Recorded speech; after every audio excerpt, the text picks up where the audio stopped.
Assalamualaikum warahmatullahi wabarakatuh.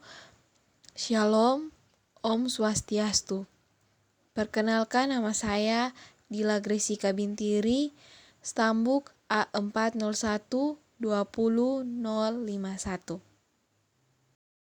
Saat ini saya akan menjelaskan tentang pendidikan Pancasila.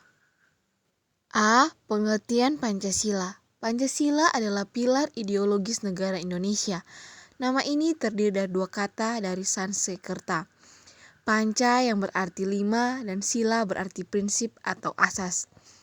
Pancasila merupakan rumusan dan pedoman kehidupan berbangsa dan bernegara bagi seluruh rakyat Indonesia. Pada tanggal 1 Juni diperingati bersama sebagai hari lahirnya Pancasila. Bagian B, membangun argumen tentang dinamika dan tantangan pendidikan Pancasila. Abdul Ghani menyatakan bahwa Pancasila adalah leitmotif dan leitstar, dorongan pokok dan bintang penunjuk jalan. Tanpa adanya leitmotif dan leitstar Pancasila ini, kekuasaan negara akan menyeleweng. Oleh karena itu, segala bentuk penyelewengan itu harus dicegah dengan cara mendahulukan Pancasila, dasar filsafat dan dasar moral. Agar Pancasila menjadi dorongan pokok dan bintang penunjuk jalan bagi generasi penerus pemegang estafet kepemimpinan nasional. Maka nilai-nilai Pancasila harus dididikan kepada para mahasiswa melalui mata kuliah pendidikan Pancasila. Bagian C, esensi dan urgensi pendidikan Pancasila untuk masa depan. Menurut penjelasan pasal 35 ayat 3 Undang-Undang Republik Indonesia Nomor 12 Tahun 2012 tentang Pendidikan Tinggi, yang dimaksud dengan mata kuliah pendidikan Pancasila adalah pendidikan untuk memberikan pemahaman dan penghayatan kepada mahasiswa mengenai ideologi bangsa Indonesia.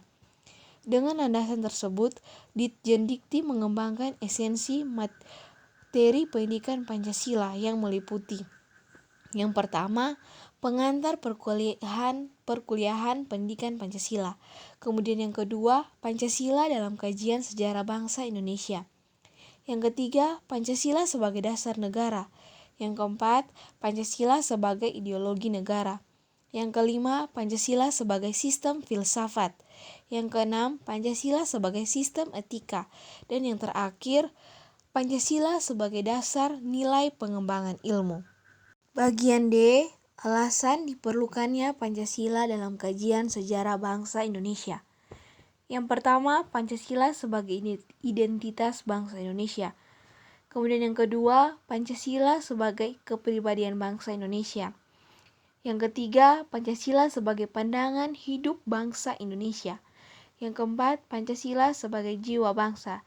Dan yang kelima, Pancasila sebagai perjanjian luhur. Bagian E, esensi dan urgensi Pancasila dalam kajian sejarah bangsa Indonesia untuk masa depan. Urgensi Pancasila dalam kajian sejarah bangsa yang menunjukkan bahwa pengetahuan masyarakat tentang Pancasila merosot secara tajam, yaitu 48,4% responden berusia 17-29 tahun tidak mampu menyebutkan sila-sila Pancasila secara benar dan lengkap. Kemudian 42,7% salah menyebut sila-sila Pancasila. Lebih parah lagi, 60% responden berusia 46 tahun ke atas salah menyebutkan sila-sila Pancasila. Fenomena tersebut sangat memprihatinkan karena menunjukkan bahwa pengetahuan tentang Pancasila yang ada dalam masyarakat tidak sebanding dengan semangat penerimaan masyarakat terhadap Pancasila.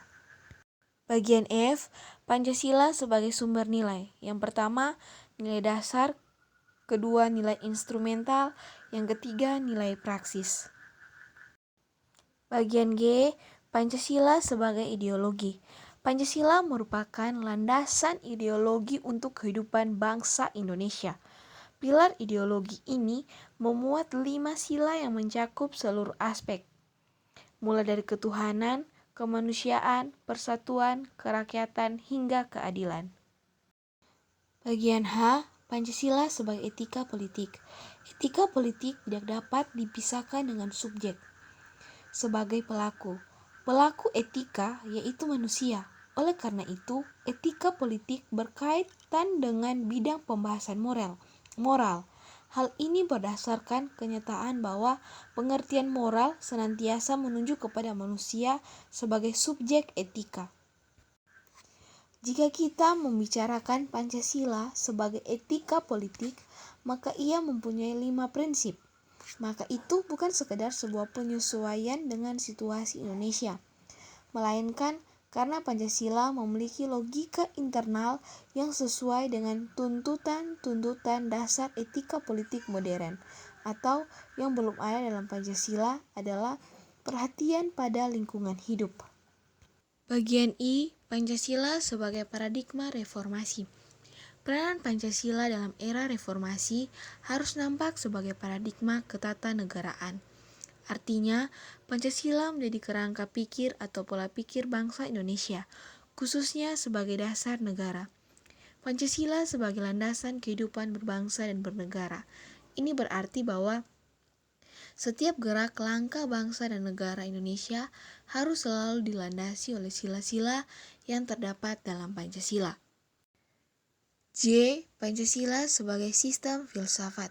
Pancasila sebagai sistem filsafat adalah kesatuan dari berbagai unsur yang memiliki fungsi tersendiri, tujuan yang sama, saling keterikatan dan ketergantungan. Pancasila dalam filsafat digunakan sebagai objek dan subjek. Objek untuk dicari landasan filosofinya dan subjek untuk mengkritisi aliran filsafat yang berkembang. Bagian K, tujuan pendidikan Pancasila. Yang pertama, memiliki keimanan serta ketakwaan terhadap Tuhan Yang Maha Esa. Kemudian yang kedua, memiliki sikap kemanusiaan yang adil, juga beradab kepada orang lain, dengan selalu memiliki sikap tenggang rasa di tengah kemajemukan bangsa.